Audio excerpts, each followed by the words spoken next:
Bom dia. Bom dia! Satisfação imensa estar aqui.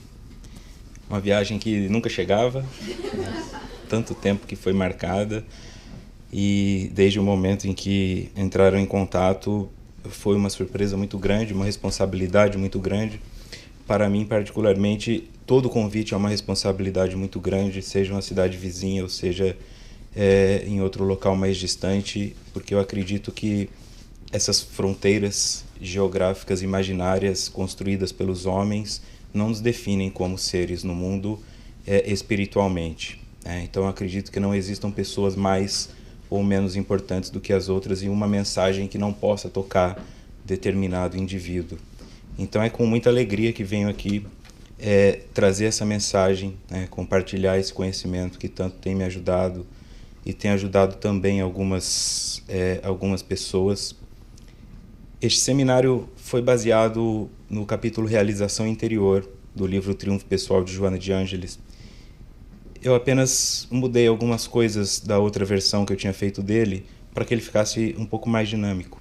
Então o objetivo aqui hoje é justamente trabalhar o que existe em nós que pode ser modificado na prática, porque uma coisa é você pegar literatura, é você ouvir palestrantes e as pessoas falando você tem que se mudar, você tem que se reformar, você tem que isso e aquilo, mas como fazê-lo? A psicologia é uma ciência nova, muito nova se comparado às outras, pouco mais de um século apenas, o que é muito pouco para que seja realmente considerado uma ciência sólida, ainda é considerado uma pseudociência para muitas pessoas, e é necessário que haja esse respeito, porque é na desconfiança que se cresce. Se fosse totalmente abraçada, não teríamos que ficar provando coisas. Então, esta noção abstrata do que é a psicologia e do que ela é referência no nosso campo mental e no nosso campo espiritual, é difícil saber o que trabalhar. Porque se um cardiologista fala para você caminhe 30 minutos em volta do seu quarteirão, você sabe o que fazer. Mas quando alguém vem e diga mude seus pensamentos, mude sua conduta, mude sua forma de enxergar o mundo, eu fico, mas como eu faço isso? E nós estamos acostumados a coisas que são fáceis. Eu prefiro que me digam, dê meia hora de volta no quarteirão, do que me digam, mude quem você é por dentro, porque para isso eu vou ter que olhar o que está lá. Isso que eu chamo desse quartinho da bagunça, dessa gaveta onde eu vou jogando coisas, e estas coisas não são coisas de uma vida, o espírito é milenar. Então esse quartinho escuro, que está aqui e precisa ser olhado, ele é milenar. A sensação não é uma sensação gostosa de abrir um quartinho, de abrir um porão, de entrar num sótão e ver tudo limpinho. Está empoeirado, está entulhado, tem peçonhas ali, né? Você tem aranha, você tem rato, você tem barata, que seriam as noções de arquétipo que nós temos de medo. Tudo aquilo que me causa medo antes que eu veja. Isso é fóbico. Então eu também tenho medos relacionados a o quê? Mudar o meu comportamento? Mas e se isso estraga meu casamento? Mudar o meu comportamento e se isso afasta meu filho de mim? E se eu tenho que me demitir para conseguir me reencontrar profissionalmente porque eu não estou feliz? Então eu prefiro ficar onde eu estou. A partir do momento que eu vou em direção a modificar essas coisas e o primeiro passo é entrar em contato com elas, é nesse momento em que a maioria sai correndo. Sai correndo assustada. E fica desesperadamente buscando terceirizar a limpeza daquele sótão, daquele quartinho. Marido, resolve isso pra mim. Esposa, resolve isso pra mim. Então assim, eu uso droga porque minha mãe me bateu. Quer dizer, a minha mãe é responsável por eu usar droga e vai ser responsável por eu parar. Quando na verdade nós temos uma noção muito clara para o nosso espírito, que não fica clara quando materializamos aqui através da reencarnação, nós nos esquecemos e ficamos achando que somos a idade que o corpo físico tem. E aí jogamos essas projeções em várias áreas. Eu tô velho demais para isso, eu sou muito novo para isso. Não, mas isso é coisa de... Tá. E dificilmente pego, assumo e falo, eu sou um espírito sem gênero, então não existem coisas que só mulheres podem fazer e não existem coisas que só homens podem fazer. Quer dizer, só a gestação, né? Mas do jeito que a coisa tá, é capaz de modificar até isso. Mas no que se refere à prática comportamental e à prática de crescimento espiritual, o espírito não tem gênero. O espírito não tem essa idade. O que dói as costas é o teu corpo físico. O teu espírito não tem esse travamento. Então essa dificuldade de nos atualizarmos, de buscar coisas novas e ficarmos presos nos nossos pensamentos conservadores, nos atrasa muito como espíritos. Então o convite é, isso aqui poderia ser uma palestra, poderia ser um seminário positivista, naquele sentido, palestra, show, sabe? Saia daqui feliz e todos os seus problemas se resolverão. Mas eu não viria do Brasil até aqui apenas para agradá-las e agradá-los. Eu venho para incomodar. Eu venho para perturbar. E eu venho para movimentar o que está aí dentro. Para que cada um resolva o que fazer disso. Acredito que autoajuda e frases meramente motivacionais já tem demais. Eu não contribuiria com nada. E seria também apenas uma forma de edificar uma persona. Olha como o cara é legal, olha o quanto ele sabe, ele deve ser super feliz, olha que vida resolvida dele. E na verdade eu não sou. Eu sou a pessoa que viaja para os Estados Unidos pela infelicidade, porque quer se resolver, não para turismo. Então essa noção é muito importante ter aqui. Da responsabilidade que eu venho não é uma responsabilidade para uma exibição como palestrante, mas um convite espiritual para uma reflexão profunda e algumas vezes dolorosa, mas não no sentido masoquista, no sentido de libertar-nos. Sem essa libertação minha, eu não liberto o outro. Quando eu reconheço que eu sou o problema, minha mãe pode ir em paz, meu pai pode ir em paz, meus amigos podem ir em paz, eu não fico acorrentando as pessoas nas minhas vicissitudes. Então acredito que esse é o caminho principal a se trabalhar aqui. Água, por favor. Eu vi, ela pegou e... Obrigado.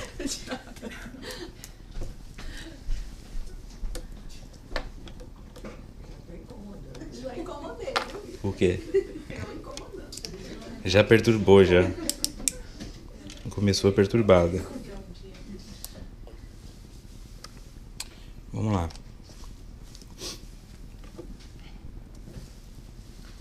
No Evangelho segundo o Espiritismo, capítulo 2, meu reino não é deste mundo.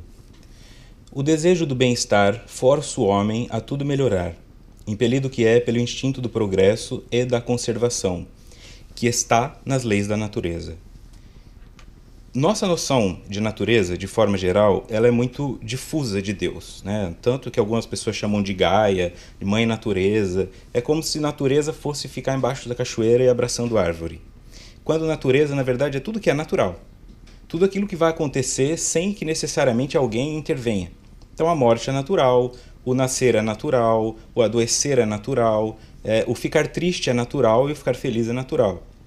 Infelizmente, algumas pessoas tentam se apoderar disto que é da natureza, e toda vez que o homem tentou se apoderar do que é da natureza, a natureza correspondeu à altura. Vai tentar represar um rio, a barragem arrebenta. São coisas nesse sentido. Então, quando eu tento, por exemplo, aprisionar uma sensação natural, que é a sensação de alegria, eu falo, bom, essa sensação de alegria eu gostei, então eu quero aprisioná-la. Eu posso tentar aprisioná-la usando cocaína. Eu posso tentar aprisioná-la comendo muito chocolate. Eu posso tentar aprisioná-la pegando dinheiro dos outros para ficar passeando no meu iate. Esse aprisionamento vai gerar uma resposta da natureza. E a natureza cobra. Então nós não temos essa habilidade ainda. Tá? O indivíduo pode conseguir por um tempo ter aquela ilusão do que é alegria e do que é tristeza, mas eu tenho que passar por todos os estágios. Então o desejo do bem-estar força o homem a tudo melhorar.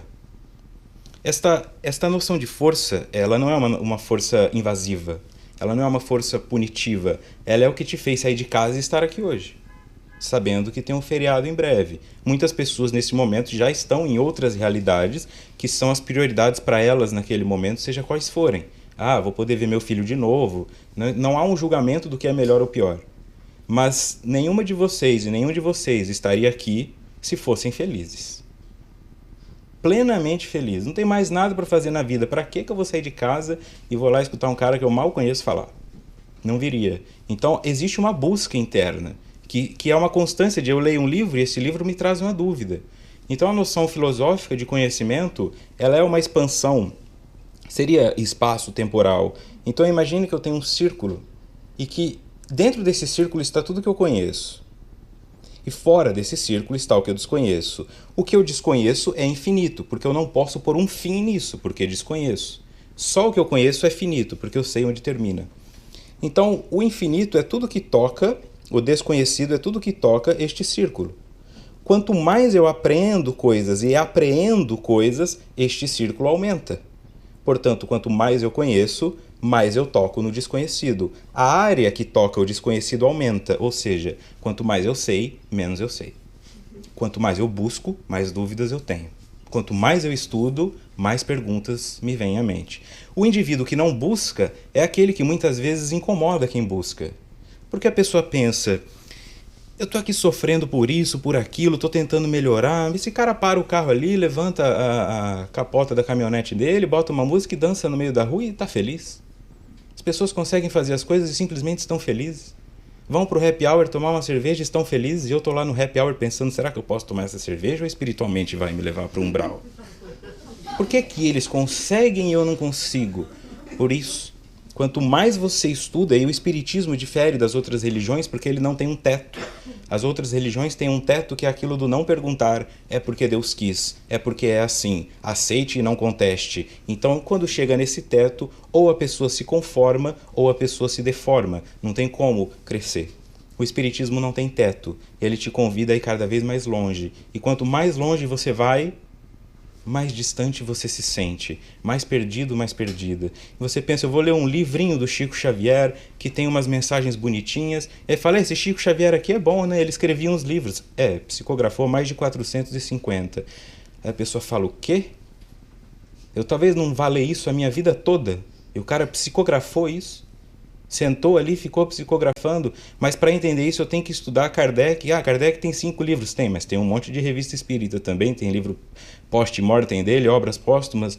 Então você vai começando a perceber que não tem espaço. E é por isso que, assim, abrindo até um adendo, é por isso que é tão fácil abrir um mercado dentro do espiritismo, porque ninguém ama mais livros do que os espíritas. O espírita gosta do livro e é por isso. E alguns expositores já perceberam isso, e algumas casas espíritas já perceberam isso, e estão se transformando nos novos vendilhões do templo, comercializando a doutrina, cobrando pela palestra, cobrando pelo vídeo que você assiste, cobrando por tudo, e fazendo daquilo um cenário por isso. Porque é uma força natural. Então não é que os espíritas sejam melhores do que os outros, é que o espiritismo não tem teto. Qualquer pessoa que chegue no espiritismo vai começar a fazer pergunta. Eu tenho umas perguntas. Aí você dá o livro dos espíritos e fala, aqui tem 1019, seja bem-vindo. Começa por aqui. Esse cara também tinha umas perguntas. E de pergunta em pergunta ele fez mais de 1000. E isso é só o primeiro livro de uma série. Então esse é o tamanho do nosso desconhecido. E aí eu vou buscando, impelido que é pelo instinto do progresso e da conservação, que está nas leis da natureza. Só que eu não posso confundir conservação com acomodação. Conservar o estado de prazer que eu alcancei. A conservação que está sendo dita aqui é, o meu espírito ele começa a ter uma sensação de deteriorar, de ficar para trás, de estar se dissolvendo diante do mundo. A pessoa que não se atualiza, a pessoa que não compreende e não vive realmente isso, começa a se assustar. São muitos que se dizem espíritas e, teoricamente, entenderiam assim. O espírito é imortal, então ele vai reencarnando. Só que se eu estou em um planeta de provas e expiações, que agora começa a ser um planeta de regeneração, então não pode ter um espírito recém-chegado aqui. Nenhum espírito que está na Terra é um bebê no que diz respeito ao mundo espiritual. Eles podem ser primitivos para nós, mas eles já estão mais avançados do que aquele que acabou de ser criado. Quando vem então um indivíduo, eu quero fazer uma palestra, mas eu tenho 18 anos de idade, fala, não, você é muito novo. Não, você não serve para isso. Você está há pouco tempo na doutrina. É esse o sentido. Então ele é um espírita assim, até a página 2. Ele é um espírita contanto que tenha um gabarito, contanto que tenha um currículo, contanto que tenha uma idade, e desacredita na verdade daquilo. Então ele começa a se assustar. Os jovens estão fazendo palestras, os homens estão andando de mão dadas com homens, os homens estão virando mulheres, o que está acontecendo com o mundo? E ele vai para esse lado pecaminoso, para esse lado Moisés da coisa, e começa a abominar o movimento e acha que a coisa se perdeu.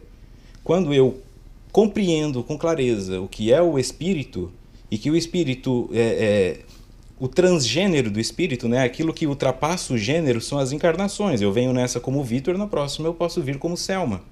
Só que se eu estou a 7 encarnações vindo num corpo masculino, é natural que o feminino gere um desconforto. Como se você usasse roupas largas a vida toda e de repente te dessem uma baby look e falasse, você vai ficar puxando, vai ficar desconfortável, vai querer cortar aquilo, vai cortar a manga. É o que eles estão fazendo. Então isso é uma prova que o espírito está migrando de corpo para corpo. Basta a pessoa olhar. Gera um caótico social, mas apenas aqueles que não estão percebendo isso, que é o instinto de preservação. Nós estamos indo para um planeta de regeneração e nos planetas superiores não há sexualidade. O espírito em nível etéreo não tem gênero, não se relaciona sexualmente da forma como nós fazemos aqui. Então, como é que eu posso conceber que o mundo não vai evoluir enquanto as pessoas não se desligarem das suas genitais e de se definirem por isso?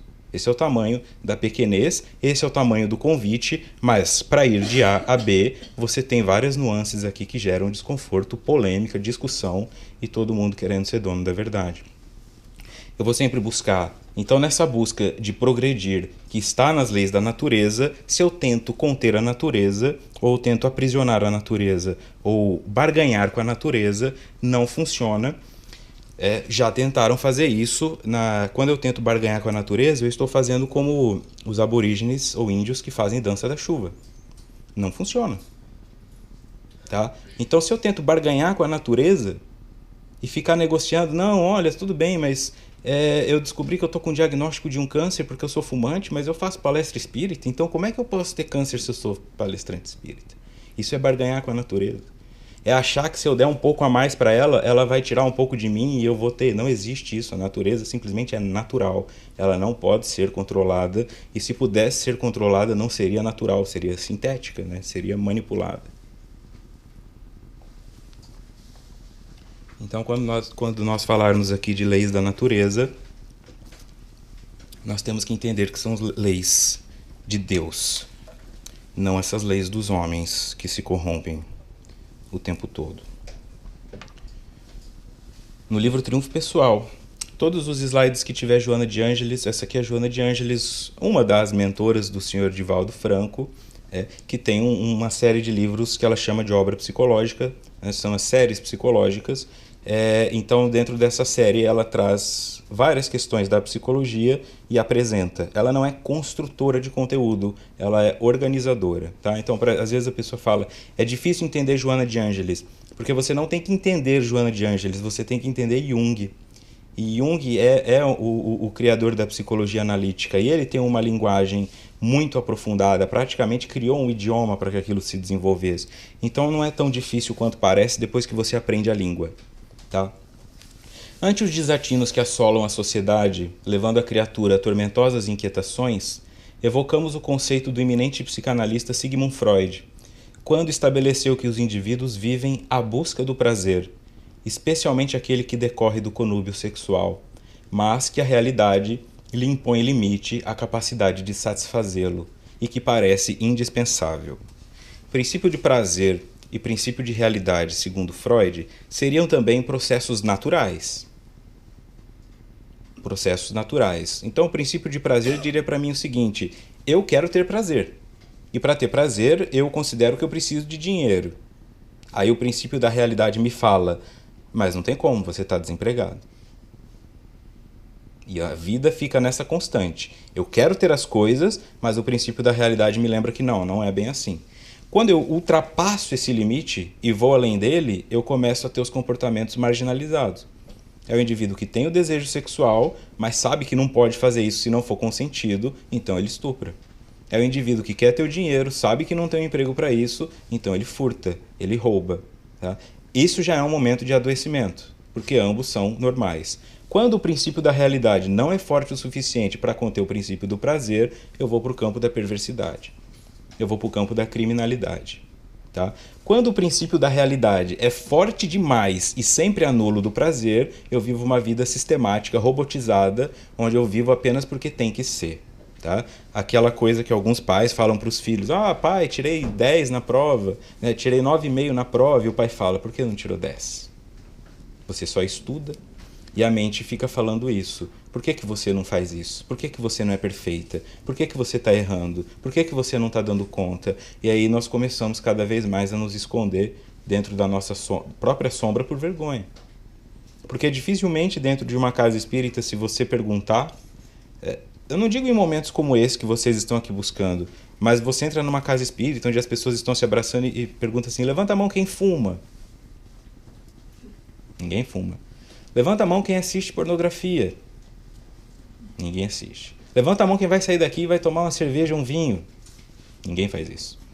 Então, fica essa noção de que aqui dentro todos têm que ser perfeitos. Então, se eu destoo, eu não pertenço. Então, eu tenho que ser também. E eu vou tentando cada vez mais me moldar e me punir nisso. Porque existe um prazer em todas essas coisas, mesmo que seja um prazer meramente cerebral. Mas eu não posso anular isso da noite para o dia. É um trabalho de comprometimento, é um trabalho de reeducação. E nesse trabalho de reeducação, como em toda reeducação, eu vou ter recaída. E nessa recaída é onde eu me sinto mal. É essa recaída que faz eu me sentir inválido e eu falo, eu não pertenço a esse mundo. Então eu não vou. Em outras palavras, quando é que eu mais preciso de Deus? Quando eu estou ausente da presença dele, né? Ou pelo menos me desligando mentalmente de Deus. Ou seja, quando eu estou alimentando meus vícios. Quando é que eu menos peço ajuda a Deus? Nessas horas.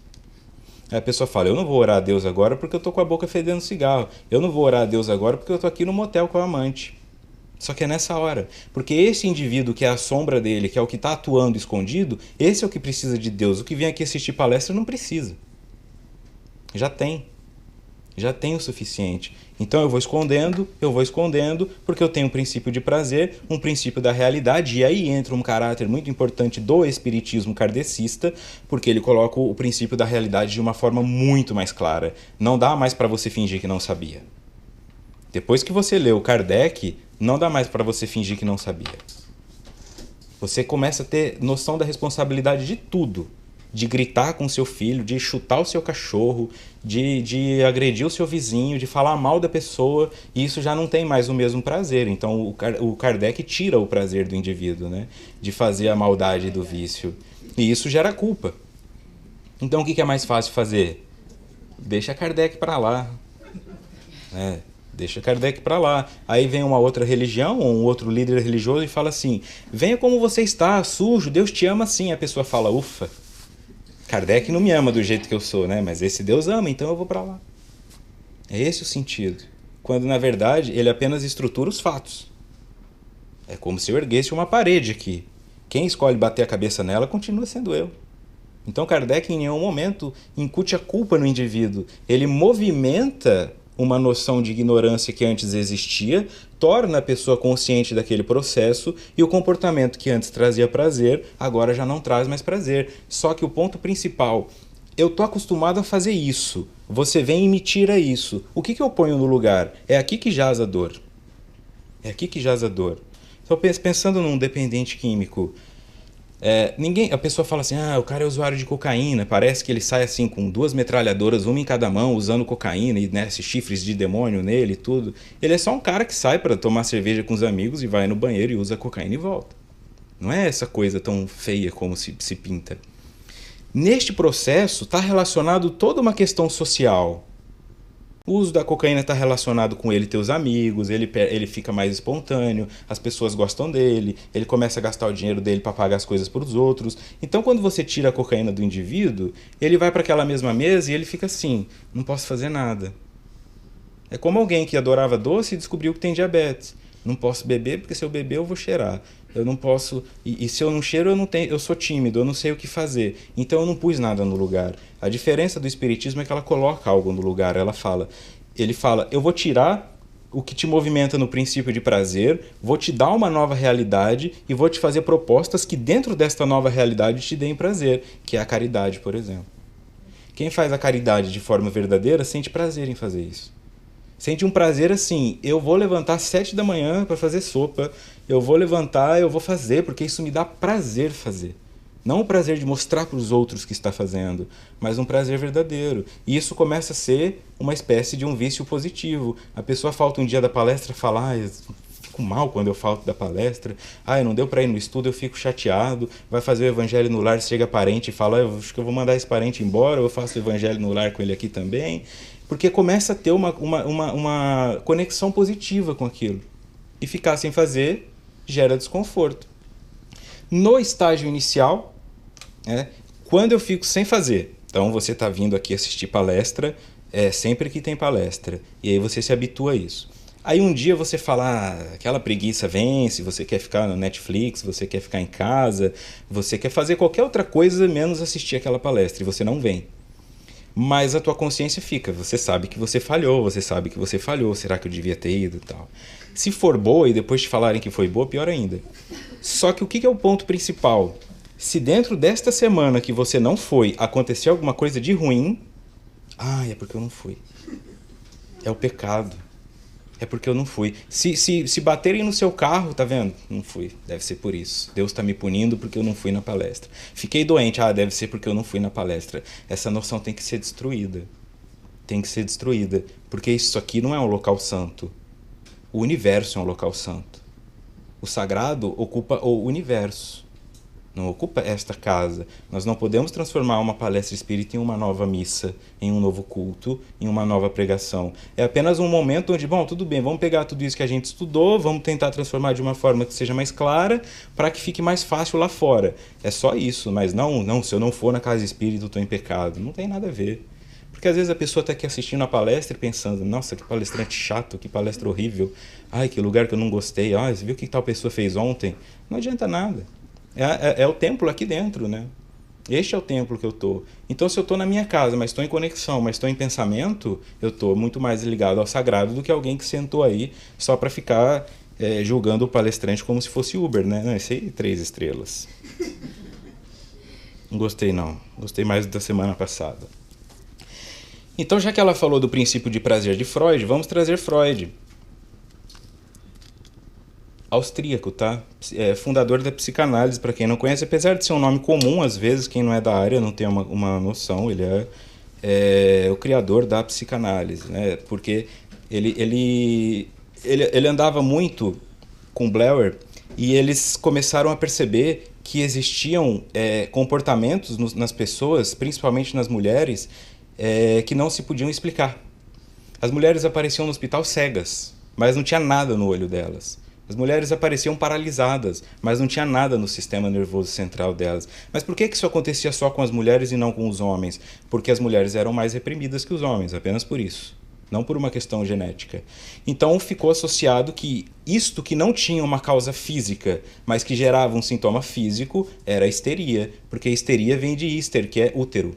Então a histeria era algo que só dava em mulheres, segundo eles, que paralisava elas fisicamente, trazia uma descompensação sem origem orgânica. E em uma das conversas que Freud teve, ele ouviu o seu mentor falar: tem que haver um trauma para que exista uma lesão, para que se manifeste um desconforto. Então ele disse, se esse trauma não é orgânico, então deve ter uma outra instância que está traumatizada que é inorgânica. E aí foi que ele começou a estudar a possibilidade de existir o campo mental, o campo do inconsciente. Sob a influência dos instintos de autopreservação do ego, o princípio de prazer é substituído pelo princípio de realidade. Esse último princípio não abandona a intenção de fundamentalmente obter prazer. Não obstante, exige e efetua o adiamento da satisfação, o abandono de uma série de possibilidades de obtê-la e a tolerância temporária ao desprazer como uma etapa no longo e indireto caminho para o prazer. É o que nós chamamos de ponderação. É o que nós chamamos de resignação. Isso é resignação. É quando eu sei que o que eu quero, eu não posso ter. Pelo menos não da maneira como eu quero e nem na hora em que eu quero, mas que eu posso ter outros caminhos que me levem àquilo de uma maneira diferenciada e que a médio e longo prazo eu alcance isso. Como é que eu vou definir, já que eu estou falando aqui de autoconhecimento, como é que eu vou definir o meu estágio mental, a minha evolução mental, em nível psicológico, não só espiritual? Lembrando o seguinte, criança só pensa a curto prazo. Se a criança você disser assim, mãe, eu quero esse brinquedo, e você falar, na volta a gente compra, nunca mais você precisa comprar.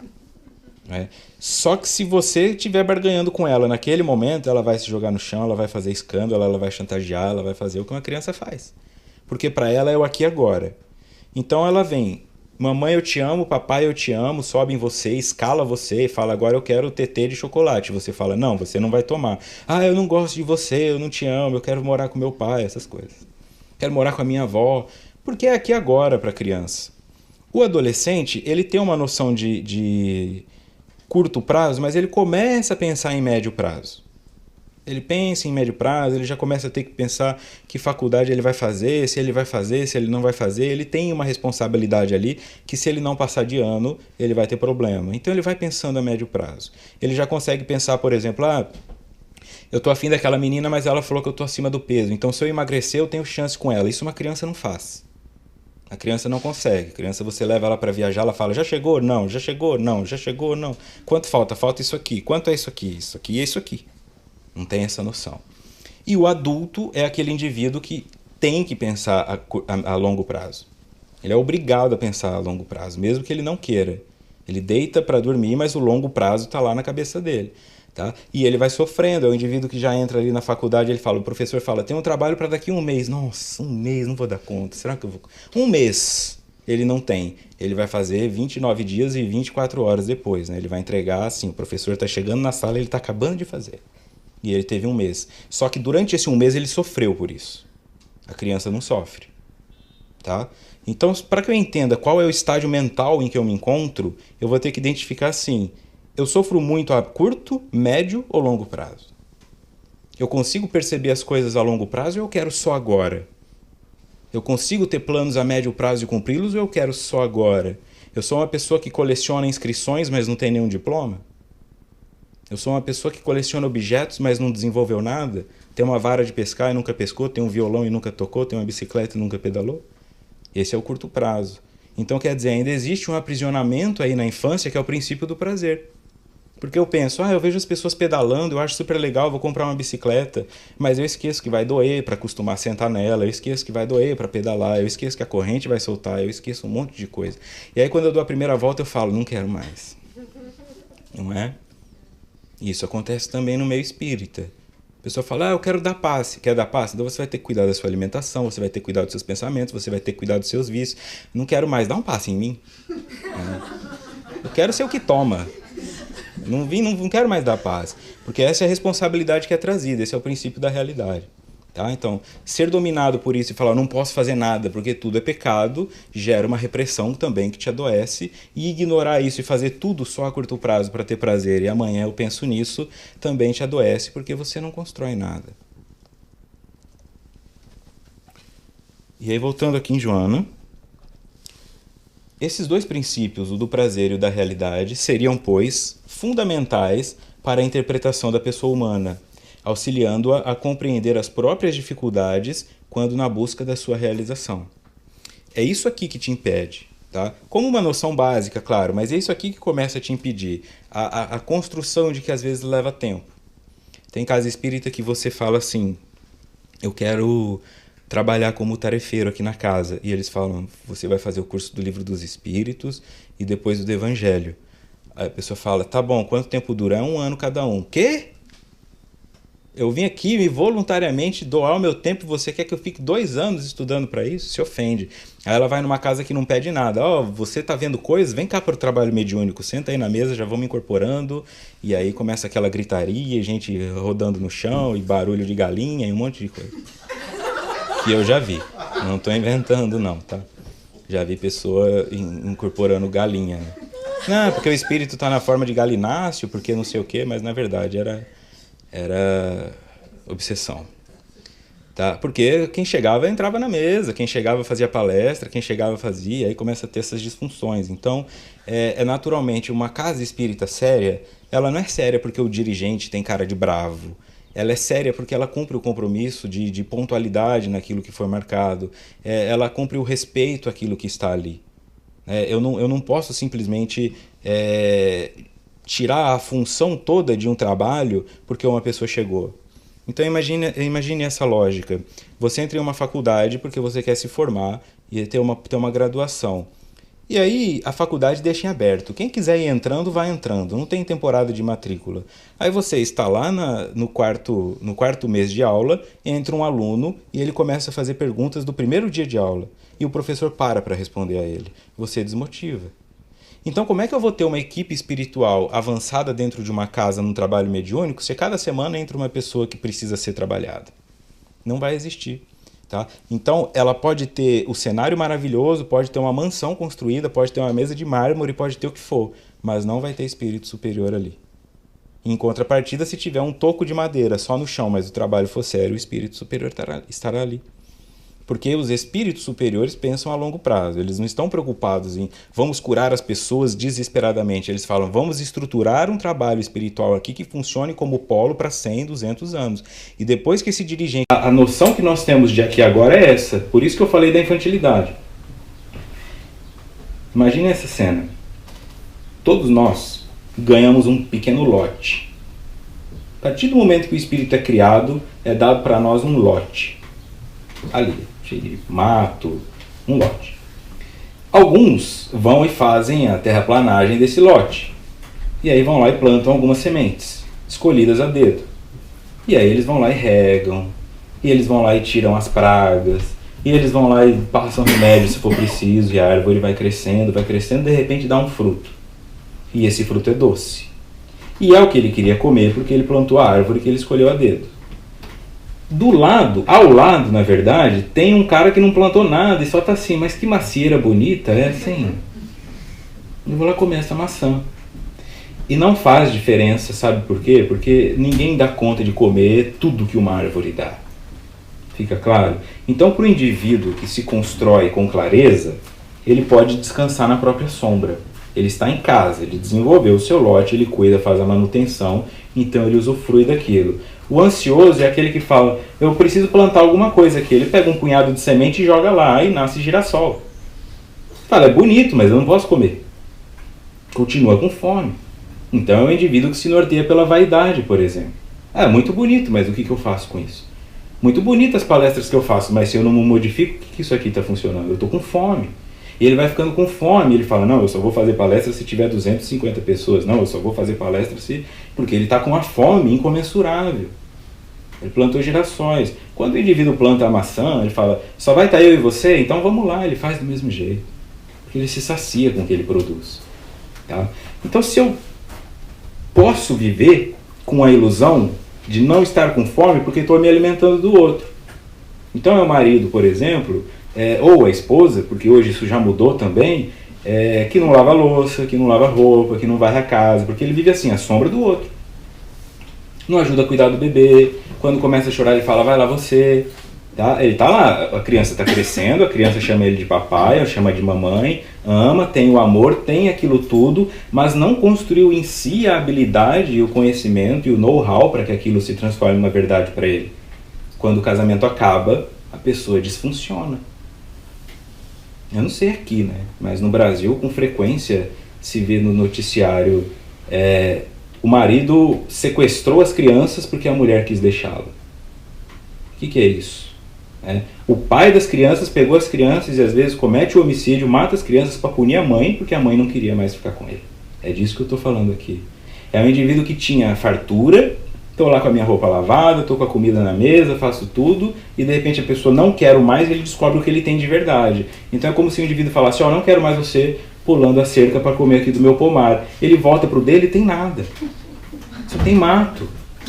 E ele fica com raiva, porque ele fala, não, então eu vou destruir você e vou ficar com o seu pomar. Só que o espírito é indestrutível. A caridade, então, o ponto principal disso é, não confunda a caridade com ficar deixando as pessoas comerem do seu pomar. Caridade é você falar, essa fruta você gostou? É bom mesmo isso que eu te fiz? Então toma a semente. E toma o manual de como plantar. E toma o regador que eu não estou usando mais. Aí você ajuda a pessoa a crescer. Isso é caridade.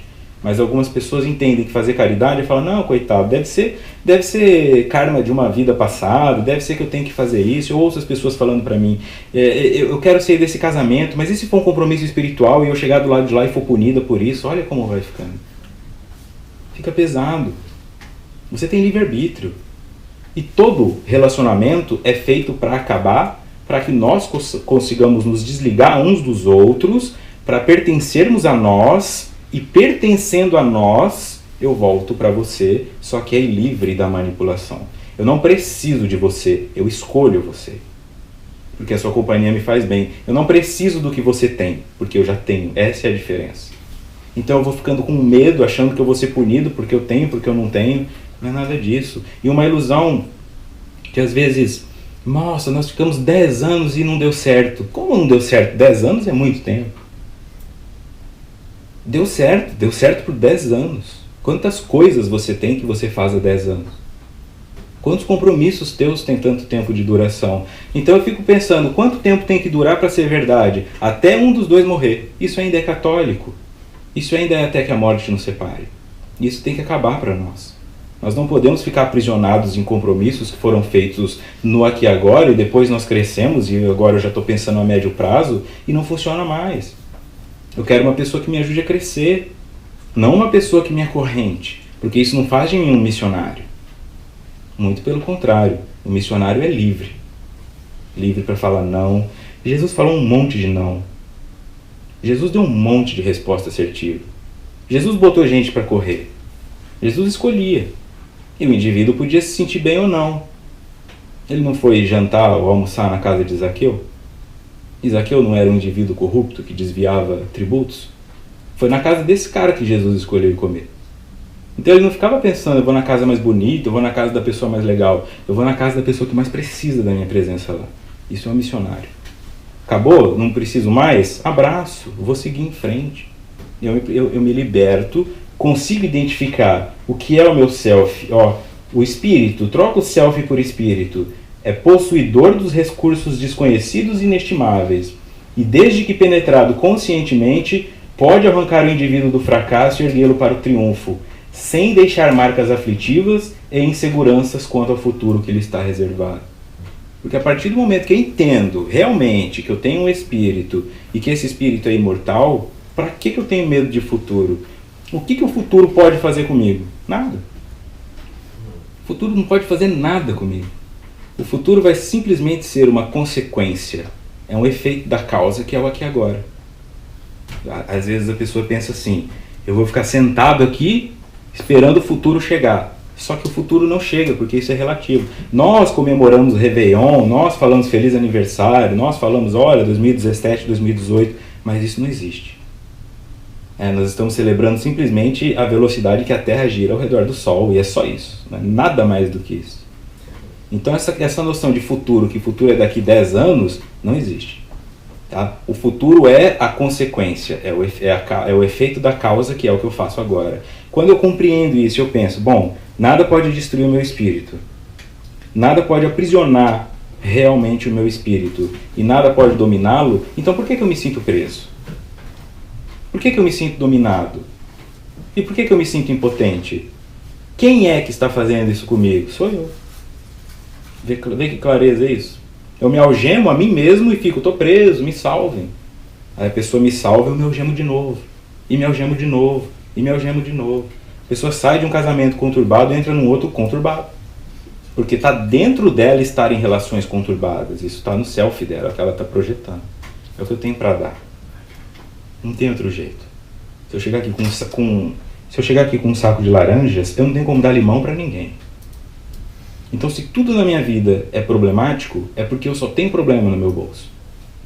Não estou procurando soluções, compreensões. E aí, aqui fica mais claro, porque vai para o campo da imagem. É disso aqui que eu estou falando desde o começo.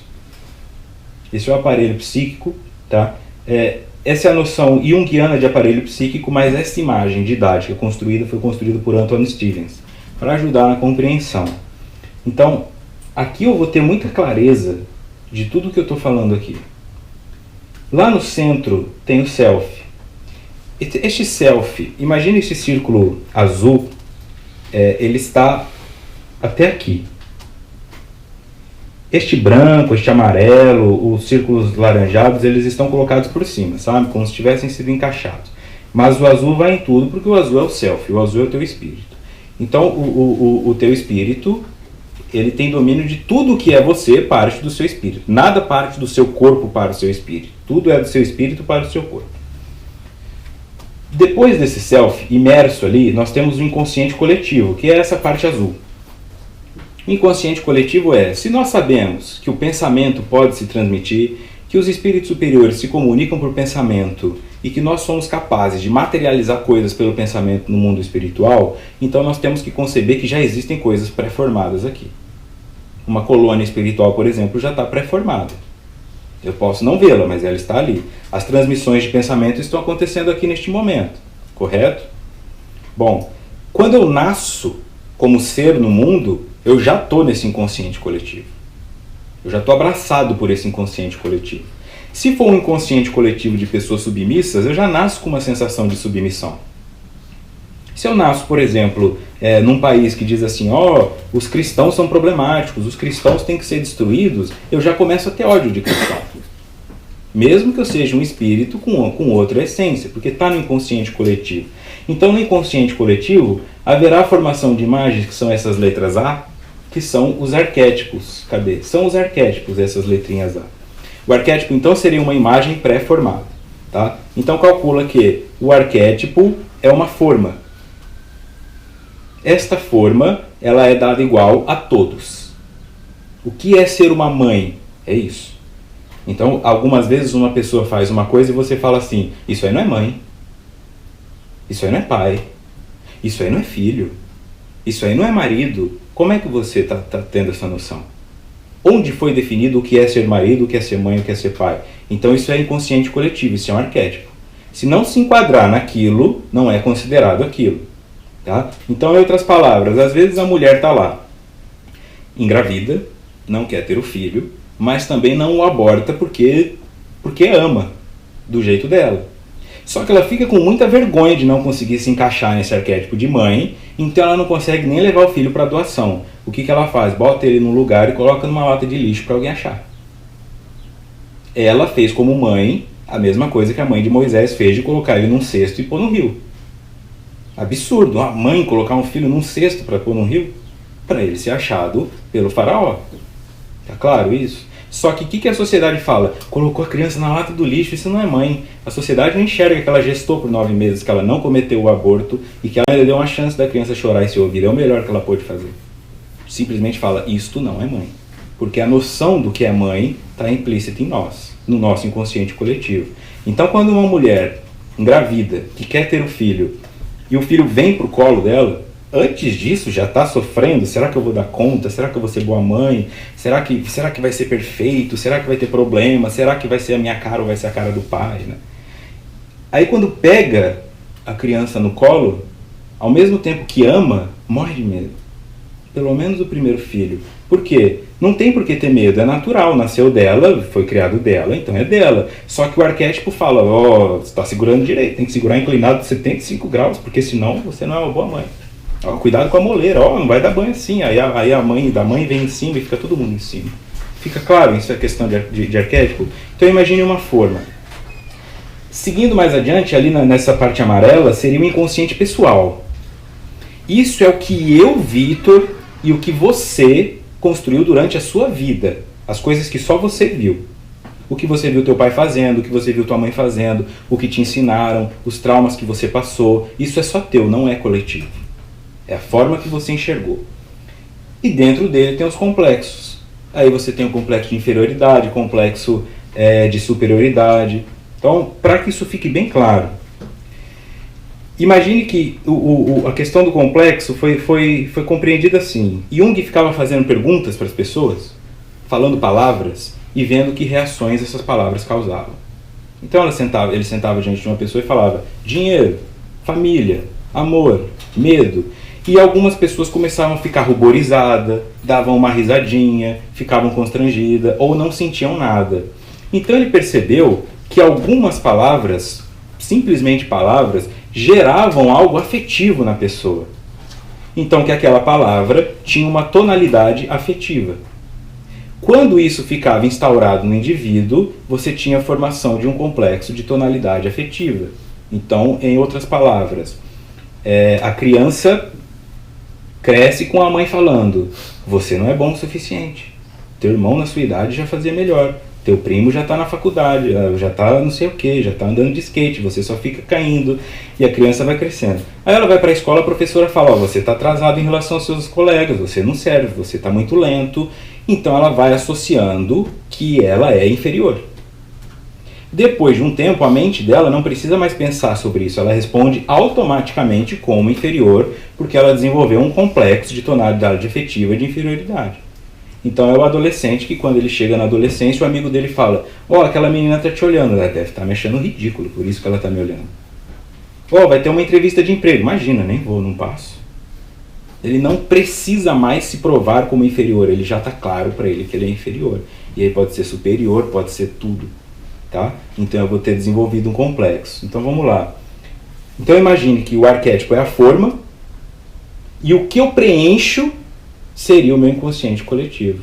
Então se você me der uma forma em formato de coração e eu colocar pedra, ou eu colocar ingrediente, eu vou ter um bolinho ou eu vou ter pedra.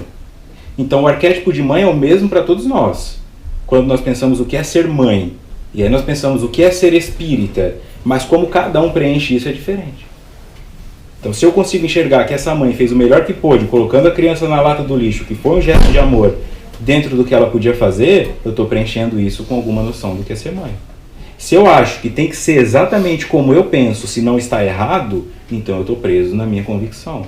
E para finalizar, esta linha branca seria a consciência. E lá em cima, o ego. Portanto, do que nós sabemos e conhecemos a respeito do nosso espírito, é essa linha branca. Todo o resto é inconsciente a ser explorado. E é ali que eu estou sendo dominado.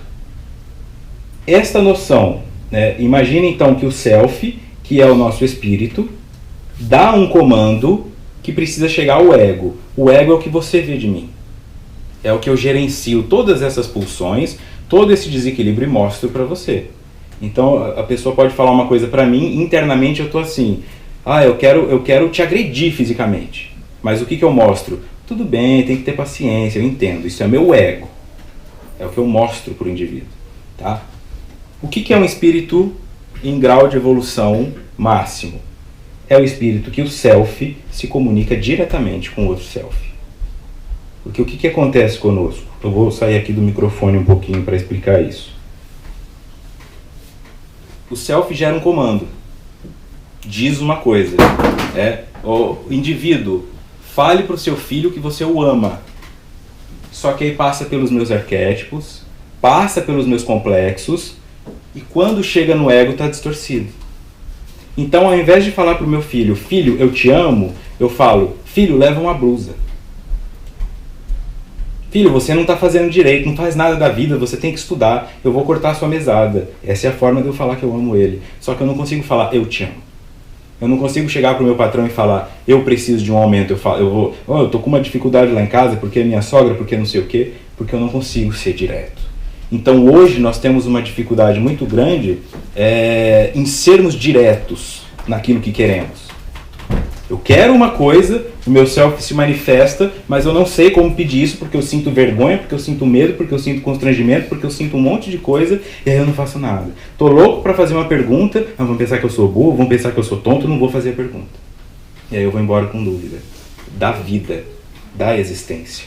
Tá? E eu não sei se meu filho me ama, eu não sei se minha esposa me ama, eu não sei se meu patrão gosta de mim, eu não sei se eu sou bom com os meus amigos, eu simplesmente não sei.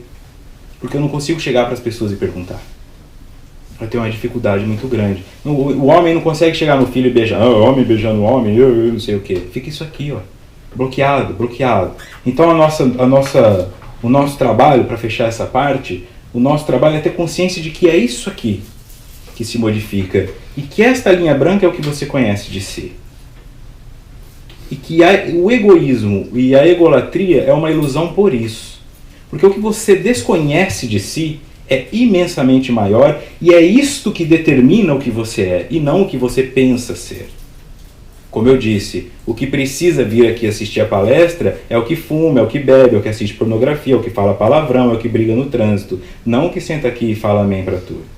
Porque este é o branco, é o que você conhece de você. Aí quando eu penso, até onde eu iria por determinado comportamento agressivo? Tudo depende. A pessoa pode dizer eu jamais mataria uma pessoa, mas de repente vê o filho sendo sequestrado e descobre que mataria. Eu jamais agrediria alguém. Chega em casa, está a esposa com um amante na cama e descobre que agrediria. Fica claro isso? O nosso trabalho então aqui, para ter essa noção, para que nós possamos seguir, é justamente esse. Reconhecer humildemente que o que nós estamos socializando são as nossas cascas. e que morremos de medo da desaprovação do outro e que nos melindramos com facilidade em razão disso e que nos sentimos inferiores ou superiores e que nos sentimos invisíveis ou que nos sentimos o centro das atenções. Enquanto tudo isso não for trabalhado, gerenciado, o nosso espírito não vai conseguir se comunicar com clareza, e assim como numa comunicação mediúnica, se o médium não for bom, a mensagem não chega limpa, nós somos o médium do nosso espírito. O nosso self está simplesmente vibrando amor, porque ele é construção divina, mas o que chega é raiva, é choro, é tristeza, porque nós estamos afetados por tudo aquilo que foi colocado em nossa vivência e pela forma como enxergamos essas coisas ao longo de todas as existências. Tá legal? Podemos fazer a pausa agora? Aí depois nós encerramos. Tentar manter um tom acima para não gerar sono. Não é fácil, tá? Mas é a possibilidade de continuar dentro da temática, vinculando aquilo tudo que foi apresentado inicialmente à doutrina, né? Porque também, como eu disse no começo, algumas pessoas falam, tem que fazer isso, tem que fazer aquilo, mas eu não sei onde mexer. E aí se mostra onde mexer, mas não mostra como mexer, e o que fazer disso também não adianta, né? O conhecimento ele tem que unificar o campo intelectual com o campo moral e tornar isso possível, senão fica só muito bonito, fica só muito legal, mas não adianta nada. Que é como eu considero aquelas pessoas que ficam se norteando ou por ancestralidade ou por vidas passadas, sabe? Falam assim, eu sou explosivo porque eu sou descendente de espanhóis e tal. Eu sou não sei o que porque eu sou do signo de Áries. Isso aí não existe, né? O indivíduo é assim porque é o que está no espírito dele. Então, às vezes, a pessoa fica. E aí vai fazer uma regressão e fala, descobri que na vida passada eu era um general, por isso que eu sou autoritário. Não, para com isso aí, né? Então, também não adianta não saber o que fazer. E o que adianta saber disso? Aí a pessoa se conforta. Não, eu sou assim porque eu fui general, então eu posso continuar sendo para o resto da vida. E o objetivo aqui não é esse. O objetivo aqui é que nós assumamos, não tem signo, não tem ancestralidade, não tem nada disso, porque tem espanhol que é calmo, não é? Tem italiano que fala baixo, então não adianta ficar jogando nisso a responsabilidade. Evangelho segundo o Espiritismo, na introdução. A alma que boas resoluções tomou na erraticidade e que possui conhecimentos adquiridos, traz ao renascer menos defeitos, mais virtudes e ideias intuitivas do que tinha na sua existência precedente. Assim, cada existência lhe marca um progresso intelectual e moral. Daquilo que foi construído no inconsciente pessoal, inconsciente coletivo, essa é a apresentação disso. O que eu preciso saber da minha existência passada? O que minha intuição me diz? Mais do que isso é curiosidade e não vai agregar. Vai entrar nesse campo do status. Tá? Porque também é uma outra coisa que eu vejo. Trabalho também com hipnose, então dá para fazer esse movimento de voltar e buscar conexões reais. Mas normalmente a hipnose ela é usada como uma ferramenta terapêutica, não uma ferramenta de curiosidade. Então o foco não é o que a pessoa era, mas a vivência que teve. Tá? Tô lembrando de tal coisa, então não interessa se ele era quem quer que seja. Só que o que eu vejo muito em meio espírita é que todo mundo que faz regressão nunca é só mais um. Ninguém é o camponês, ninguém é o lavrador, é só o rei, é só o general, é só a rainha, sargento, princesa. Então fica nessa, né? O que adiantou saber disso? Não adiantou nada, tá? Então, o que a minha intuição me diz mostra os conhecimentos que eu já adquiri. Em outras palavras, se eu mudo o que eu sei, eu mudo como eu reajo. Se eu mudo a forma com que eu entendo o mundo, e isso se dá pelo conhecimento que eu adquiro, eu mudo a forma como eu me comporto. Não é? Quem já estuda o Espiritismo há um ano e pratica, já deve ter recebido feedback das pessoas. Você ficou mais calma, você ficou mais tranquilo, então agora você quer ficar dando lição de tudo, cada um vai para um caminho. Tem gente que fica mais chato, tem gente que fica mais tranquilo, né? Tem pessoas que ficam fazendo proselitismo, quer converter todo mundo. Cada um vai por um caminho, mas muda. O que eu quero dizer aqui é que muda.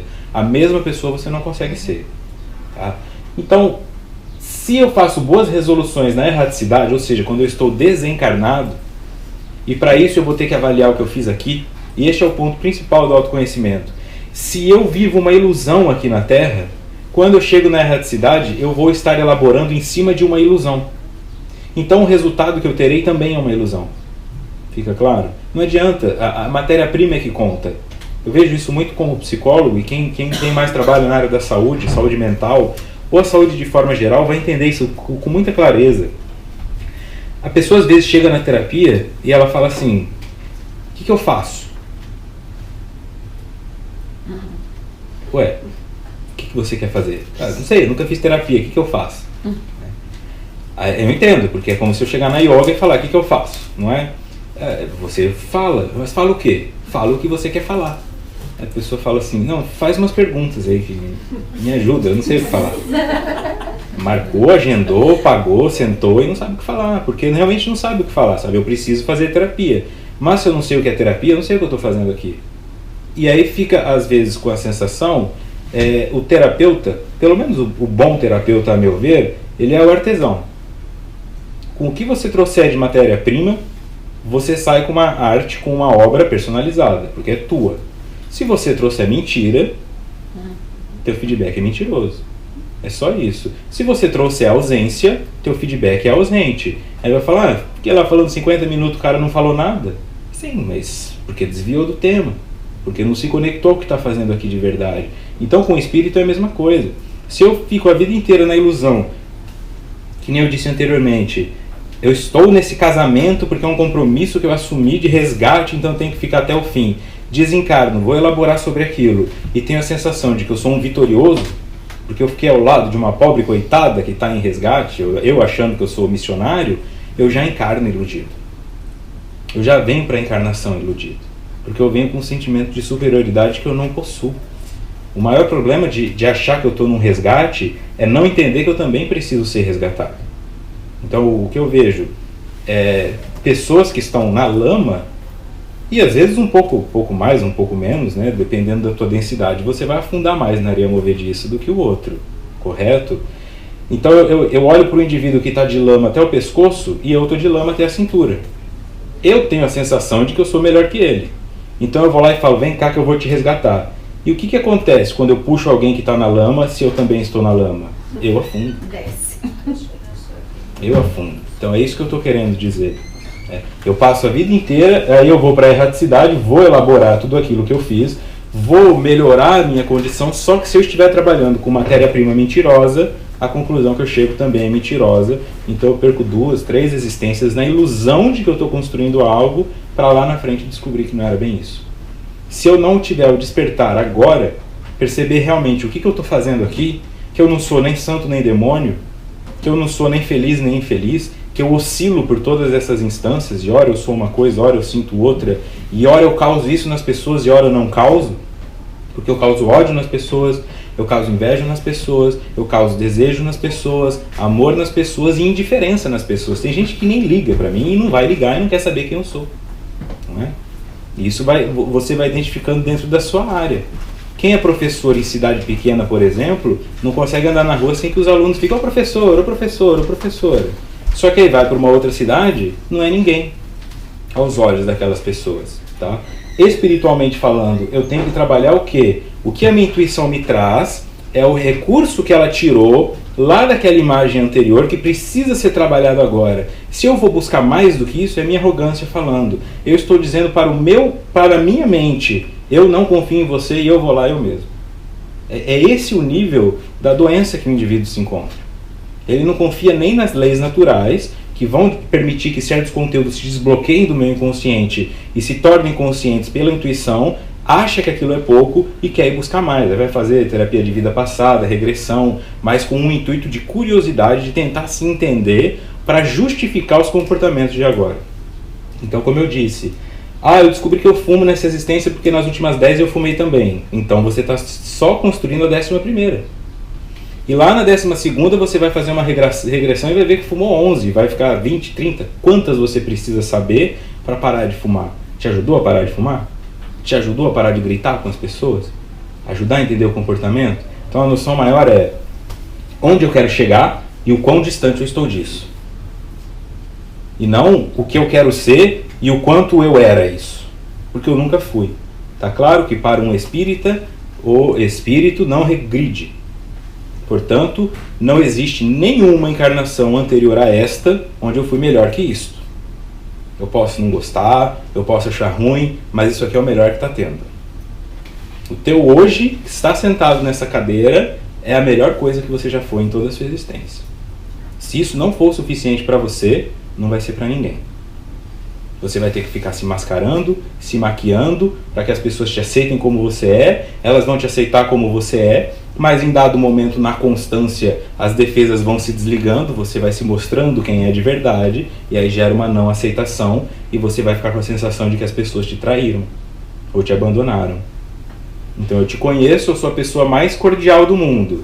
Aí nós vamos convivendo, sai uma hora de carro pra cá, sai uma hora de carro pra cá, você me vê proferindo um palavrão no trânsito, você me vê maltratando um animal, você me vê falando mal das pessoas, e aí você se desinteressa. Você se interessou pela imagem, e quando entrou em contato com o real, você desinteressou. Natural. Mas o que eu vou receber de mensagem? Olha, ele ficou esse tempo todo comigo e agora me abandonou e ainda está falando de mim para os outros. É isso que nós fazemos quando não estamos vigilantes disso aqui. Então, absorver minha intuição, ter o máximo de clareza possível do que eu estou fazendo aqui nessa existência para o espírito. O espírito não vem aqui para acumular riqueza, o espírito não vem aqui para acumular beleza, o espírito vem aqui para se depurar moralmente. E depois que eu desencarnar, eu vou poder olhar e falar quanto eu consegui de depuração moral. Minha conta bancária não interessa, o número de plástica que eu fiz não interessa, o número de namorada que eu tive não interessa, de fã, de seguidor, nada disso interessa. O que vai interessar é a depuração. E muitos, infelizmente, vão chegar do lado de lá vendo que depuraram 0,1. Com a conta bancária altíssima, com a beleza altíssima, cheia de fãs, mas não vão ter o que trabalhar, é isso que eu quero dizer. Vai gerar uma urgência de reencarnação. Você desencarnar, e aí você sabe que você está encarnando por um motivo, então o teu espírito sabe aquilo. Quando você nasce bebê, você não se lembra mais, mas quando você desencarna, você volta a lembrar. E aí vai ser uma sensação de fracasso muito grande. Porque você vai se lembrar o que você se comprometeu a fazer e não fez. E aí não tem o que trabalhar. É como você ir a um médico e ele disser assim para você: toma tal remédio e volta daqui uma semana. E aí você não toma o remédio e volta daqui uma semana. O que ele vai falar? Toma tal remédio e volta daqui uma semana. Ele vai falar isso até você tomar o remédio. Não adianta vir com a mesma queixa esperando um tratamento diferente diante do mesmo médico. Sendo a lei de Deus única e imutável, não adianta eu vir com a mesma queixa querendo que ela me cobre outra coisa. Não haverá possibilidade. Então, isto é perder a encarnação. É não ter o que trabalhar na erraticidade porque você continua onde estava antes de vir. Evangelho segundo o Espiritismo, capítulo 3. Há muitas moradas.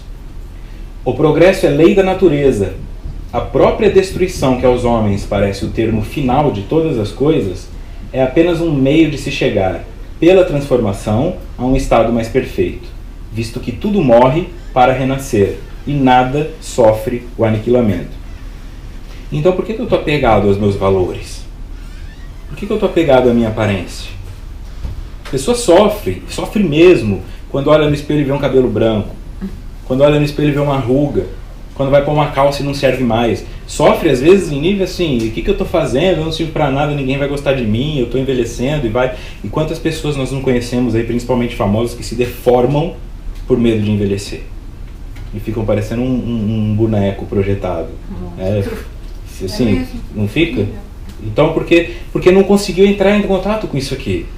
É parte natural. A gratidão que eu deveria ter é pensar isso com certa clareza. Encarnar é difícil, não é uma coisa que qualquer um consegue, na hora que quer. Tem uma fila, as pessoas estão tendo cada vez menos crianças, então tem menos oportunidade de reencarnar. Conseguir reencarnar neste corpo físico, neste planeta, este corpo físico que é extremamente frágil. Tudo que eu estou construindo aqui com vocês, e a palestra que está marcada amanhã, e a palestra que está marcada depois de amanhã, podem simplesmente não existir porque eu escorreguei no banheiro. Só isso. O Vitor não pode vir porque escorregou no banheiro, bateu a cabeça e desencarnou. Só isso. Ou um mosquito me picar. Um vírus que eu pegue, porque alguém espirrou perto de mim. Esse é o tamanho da fragilidade do corpo. Então, olhar no espelho e ver uma ruga é para poucos. Muitos já desencarnam no ventre da mãe. Muitos desencarnam após sair do ventre da mãe. Muitos desencarnam na infância. E vão indo, e vão indo. Então, quando eu alcanço esse estágio, em um corpo que é difícil, que um tombo pode me tirar, significa que eu sou, no mínimo, uma pessoa cautelosa o suficiente para ter tomado conta de mim. Isso deveria ser um sinal de orgulho. Mas a nossa vaidade fica nessa corrupção de que eu tenho que parecer novo para ser bonito. Aí as pessoas ficam, não, usa esse corte de cabelo, faz essa barba, então olha essa armação de óculos que você está usando, olha o sapato e tal. E eu vou começando a achar que isso pode me definir. E quando isso me define, aí eu fico indefinido. Porque eu estou tentando resistir ao que é lei da natureza. E o que eu disse? Não dá para fazer isso. Ela te assola, ela te devasta. O caminho principal é permitir e incentivar as transformações e compreender que tudo ao meu redor morre, menos o meu espírito. Então eu não preciso me apegar a nada. Qualquer coisa que eu venha me apegar vai morrer. Por mais doloroso que seja, o cachorrinho de estimação vai morrer, a beleza que eu tinha na juventude vai morrer, mas eu vou ter uma beleza da velhice. É que eu não a recebo com acolhimento. É que eu enxergo aquilo como punição. Eu não tenho gratidão de perceber. Olha, num mundo tão difícil, mesmo as pessoas que não são imprudentes, às vezes uma bala perdida tira o caminho da pessoa, um motorista alcoolizado tira a vida da pessoa, e eu consegui chegar aos 60, 70, 80, 90 anos. Então, eu tenho um mérito para isso. Eu tenho uma tarefa para isso. E eu tenho um compromisso com isso. Agora, se o que eu olho no espelho e vejo só uma ruga, então eu não estou conectado com o que o meu espírito está fazendo aqui. Não é para se entregar e se desistir e ficar um bagaço, porque não se cuida.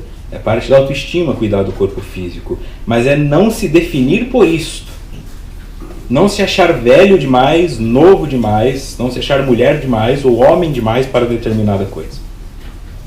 Se achar espírito em todas as circunstâncias e compreender que todo o conhecimento adquirido não será perdido, porque se fica no meu espírito e o meu espírito não morre, o conhecimento não morre. Este corpo aqui vai embora, eu posso ter gratidão por ele, posso sentir falta dele, posso lembrar lá na frente, a encarnação como o Vitor foi legal e tal, mas sou eu. Não é que o Vitor morreu, sou eu ainda. Mas nós às vezes temos essa noção, né?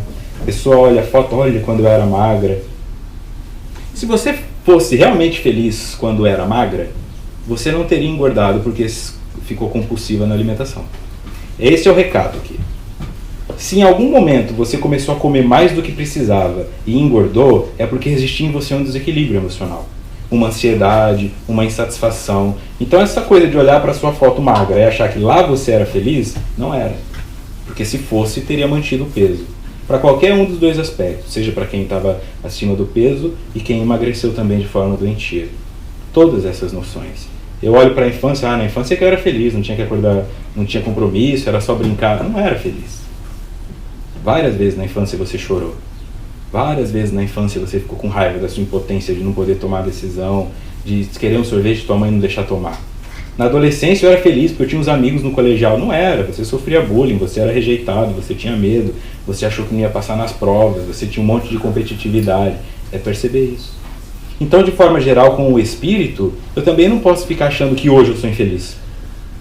Eu tenho que perceber que eu estou me transformando e que no processo de transformação, valores, crenças e ideias vão ficar para trás. E vejam, onde eu estou hoje, eu estou acompanhado de vários espíritos que estão mais ou menos próximos a mim, ideologicamente ou o que quer que seja. Quando eu der um passo à frente, eles ficaram para trás. E eu encontrei espíritos que estavam à minha frente. Então eu vou sempre progredindo. Quando eu caminho 10 casas e tento continuar me comunicando com estes que aqui estão, a única forma de fazê-lo é pelo grito. Porque a distância não permite que eu sussurre mais para eles. Isso aqui é o pai que entra na cozinha, olha para o filho, e eles estão dessa distância um do outro, mas tem que gritar para se ouvir. É o casal que está dessa distância um do outro e tem que gritar para se ouvir. Na verdade, eles estão a esta distância. E se eu não perceber isso aqui, eu me aprisiono na estagnação do outro e eu forço o outro a avançar comigo. Nos dois casos, é uma agressão. Diversos mecanismos de fuga da realidade se lhe apresentam convidativos, desde a transferência de culpa à introjeção das responsabilidades, a projeção da imagem deteriorada, a complementação fantasiosa e sucessivamente. Então aqui ela vai colocando essa noção de que são mecanismos de defesa. A culpa é do outro, transferência de culpa, introjeção das responsabilidades, eu achar também que tudo é responsabilidade minha. Peguei droga na gaveta do meu filho, onde foi que eu errei? Pai e mãe perguntam isso. Te dei tudo, onde foi que eu errei? Você não errou, é um espírito que tinha seus vícios. E por ele ter um vício, ele não se define por isso. Seu filho não é a maconha que você achou na gaveta. Seu filho é um ser espiritual que faz uso da maconha para se automedicar de uma ansiedade que o desequilibra. Mas fica essa sensação de que eu falhei, de que eu não dei conta, de que eu não soube proteger. E aí às vezes protege demais. Tá o indivíduo lá com 40 anos de idade e ainda leva roupa para a mãe lavar. Isso acontece. Porque é esse medo de falar, não, sou eu tenho que lavar a roupa do meu filho até, para ele não ter que se preocupar com isso e tal, e cozinha, essas coisas. São desconexões que nós fazemos com a realidade pelo apego que temos à matéria e pelo apego que temos a uma imagem que foi. Mas eu posso encontrar outras formas de amar o meu filho, que não seja lavando a roupa dele, fazendo outros papéis. Existe, por exemplo, uma diferença muito grande entre, supondo que eu seja um avô, eu cuidar do meu neto ou cuidar do filho do meu filho. Eu tenho um filho, o meu filho tem um filho. Aí esse filho quer sair para tomar cerveja e não quer cuidar da criança. Eu cuido. Nesse momento eu estou cuidando do filho do meu filho. Eu estou assumindo uma responsabilidade que não é minha. Quando eu enxergo que é o meu neto, neste momento eu estou exercendo a minha função de avô. Esta responsabilidade é minha. Não tem desequilíbrio. Eu não cobro ele por isso. Eu faço por amor. Isso vai se estendendo a tudo na nossa vida. Complementação fantasiosa e sucessivamente. Ou seja, tudo o que eu faço para evitar entrar em contato com a minha realidade, e a minha realidade só está dizendo assim, cresça porque vai te fazer bem. Amplie tua consciência para entender o que é Deus. E eu luto avidamente para que isso não aconteça. Para que eu consiga, não compreendendo o que é Deus, e para que eu não me liberte das expectativas dos outros. A necessidade de superar a ilusão, de vencer a fuga da realidade, mediante bem orientada psicoterapia, conduzirá o paciente a descobrir quem realmente é e quais são legitimamente os objetivos existenciais que deve buscar. Necessidade de superar a ilusão, como eu coloquei aqui. Tá? O que eu devo buscar para superar a ilusão? Desilusão. E você conhece alguém que fala, estou louco para dar uma desiludida? Nós consideramos que desilusão é ruim. Ai, coitada, teve uma desilusão amorosa. Que bom, saiu da ilusão. Não é? Desilusão é uma maravilha. Mas nós temos medo dela. Fazemos de tudo para não nos desiludirmos. E como é que eu faço para não me desiludir? Alimento a ilusão. Fazemos o oposto do que tinha que fazer, na maioria das vezes. Porque ficamos, não, eu vou ter que entrar em contato porque realmente não tem nada aqui. Não tem. Não tem nada aí. Talvez não tenha talento, talvez você seja uma pessoa que canta bem no banho, mas não vai ser uma cantora profissional.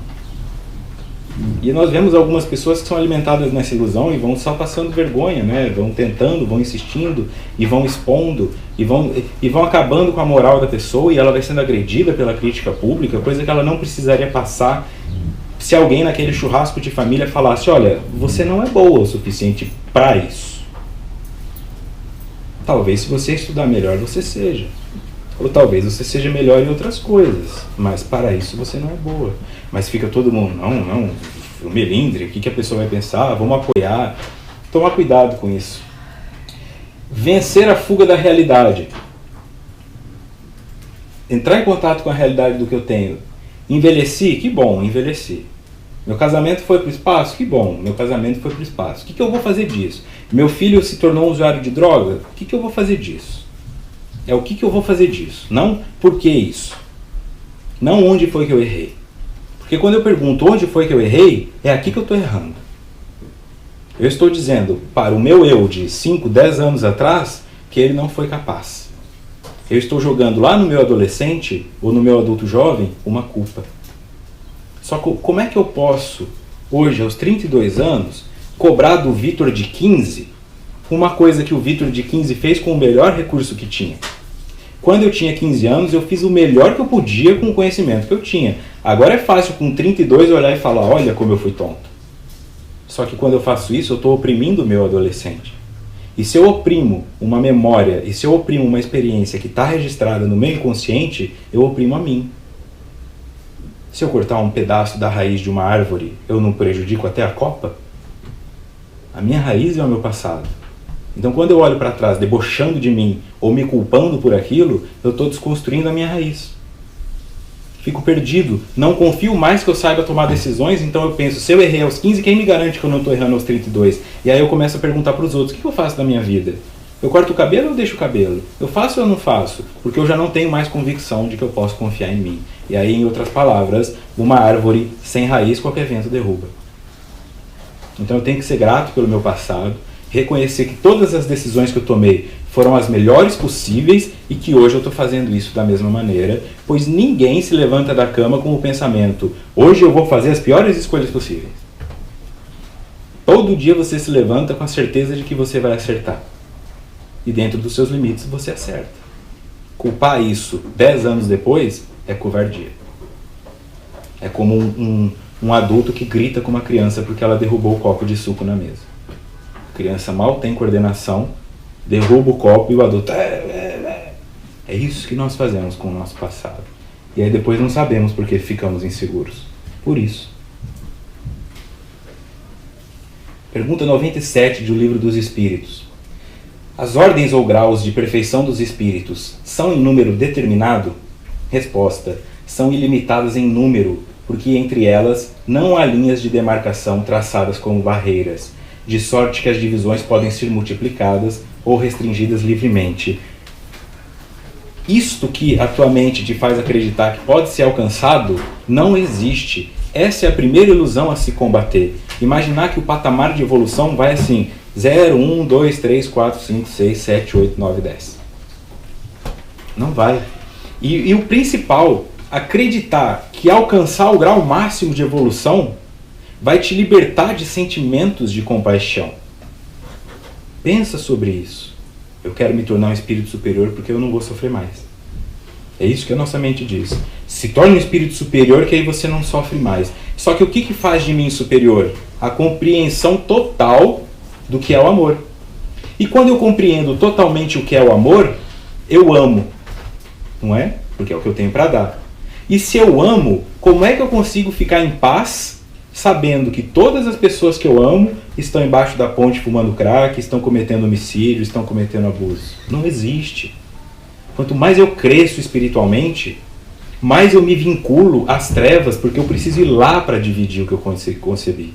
Esquece essa noção de céu, de ficar sentado nas nuvens tocando harpa. Isso não existe. Você quer encontrar espíritos superiores? Vá nos abismos.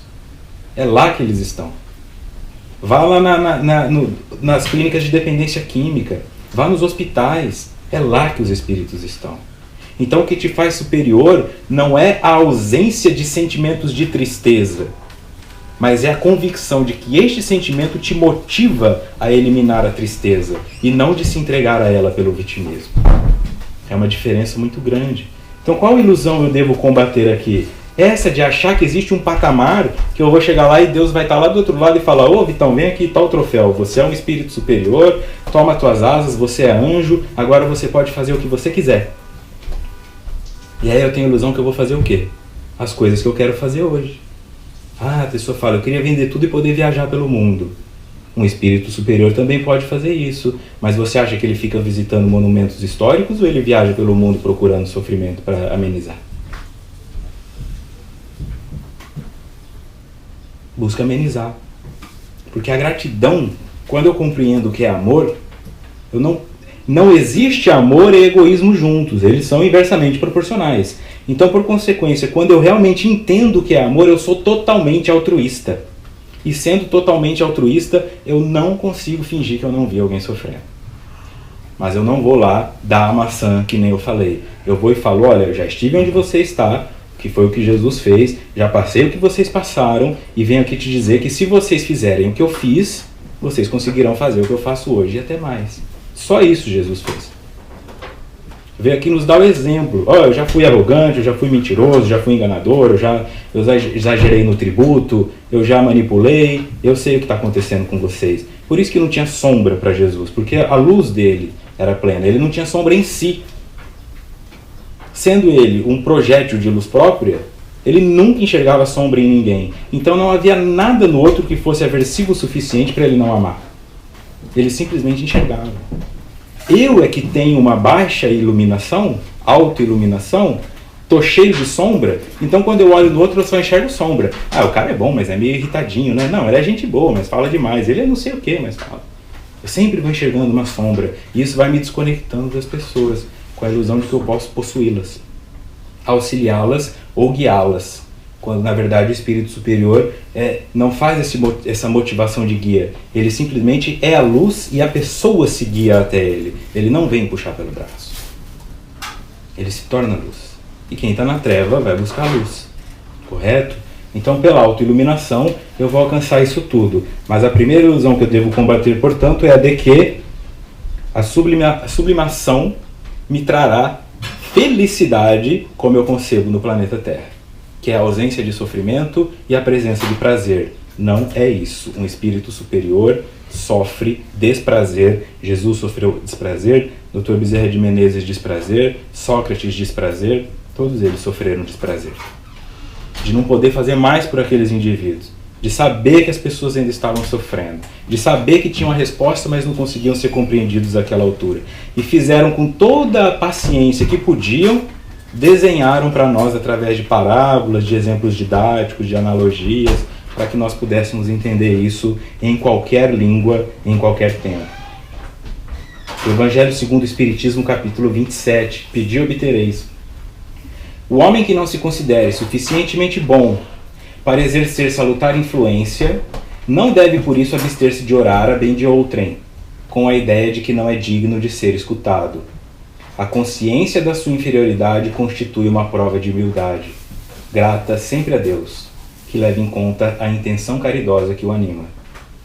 Não existe nenhum ser no mundo que não possa fazer algum tipo de bem. E se eu conseguir fazer o máximo de bem que eu conseguir fazer, for um bem para mim, eu já estou fazendo bem para quem me ama. Isso é claro. Porque se eu paro de fumar, eu diminuo a chance de ter câncer. E nisso, as pessoas que me amam também ficam mais felizes. É uma consequência. Então, se eu penso, eu sou pequeno demais, eu não sei fazer palestra, eu não sei escrever livro, eu não sei ajudar, eu não sei conversar, eu não sei fazer entrevista, eu não sei dar passe, eu não sei fazer nada, faça algo por você. Porque isso aqui é o que conta a sua intenção. E o simples fato de reconhecer, eu não dou conta, já é humildade. Mas entenda, não é se aprisionar nisso. Falar, eu não dou conta de dar passe. Você me ensina? Mesmo que dure 10 anos? Aí sim você é humilde. Falar, eu não dou conta, então nem vou tentar? Aí você é arrogante. Porque está indo contra a lei da natureza, que é a lei do progresso. Toda situação em que você optar por ficar convicta na estagnação, você está indo contra a lei. E isso vai ser cobrado lá na frente. Você vai começar a ter vergonha, vai se afastar e vai acontecendo isso com naturalidade. Tá?